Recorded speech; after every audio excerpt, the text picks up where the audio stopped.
बहुत समय पहले की बात है। रंगों का त्योहार होली मनाने की तैयारी पूरे जोश ओ खरोश से चल रही थी। गांव के हर कोने में गुलाल उड़ रहा था, ढोल नगाड़े बज रहे थे और हर कोई बस एक दूसरे को रंगने की फिराक में था। गांव के नटखट चंचलू की होली। गांव में एक शरारती लड़का था, चंचलू। पूरे गांव में उसकी मस्ती और मजाक के चर्चे थे।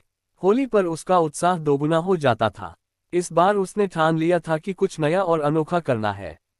चंचलू ने पहले तो गांव के सभी दोस्तों को इकट्ठा किया और कहा, भाइयों और बहनों, इस बार होली यादगार होनी चाहिए। कुछ ऐसा करेंगे कि सबकी हंसी न रुके। सभी दोस्त राजी हो गए और योजना बनाई। गधे की अनोखी होली। गांव में एक बहुत ही आलसी और मोटा गधा था, धमकू। चंचलू को एक शरारत सूझी। उसने अपने दोस्तों के साथ मिलकर धमकू को पकड़ लिया और उसे रंग बिरंगे कपड़ों से सजा दिया। उसके गले में माला डाल दी और सिर पर पगड़ी बांध दी। फिर क्या था, पूरे गांव में घोषणा कर दी, आज धमकू राजा की सवारी निकलेगी, सब रंग लगाकर उनका स्वागत करें। गांव वाले पहले तो हैरान हुए, लेकिन जब उन्होंने धमकू को देखा तो हंसी रोक नहीं पाए। पूरे गांव में धमकू को रंगा गया और बेचारा गधा कुछ समझ ही नहीं पाया कि उसके साथ क्या हो रहा है। पंडित जी की होली। अब चंचलू और उसके दोस्तों की नजर गांव के पंडित जी पर पड़ी। पंडित जी बहुत ही सीधे साधे थे और रंगों से बचते फिर रहे थे। चंचलू ने सोचा, इन्हें भी नहीं छोड़ा जा सकता।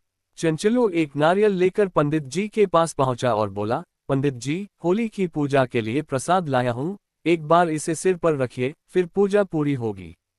पंडित जी जैसे ही नारियल सिर पर रखने लगे, नारियल फूटा और उनके ऊपर पूरा गुलाल उड़ गया। पूरा गांव जोर जोर से हंसने लगा और पंडित जी भी आखिरकार हंस पड़े।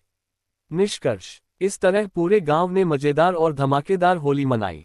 चंचलू की शरारतें सबको पसंद आईं और होली की मस्ती में कोई भी नाराज नहीं हुआ।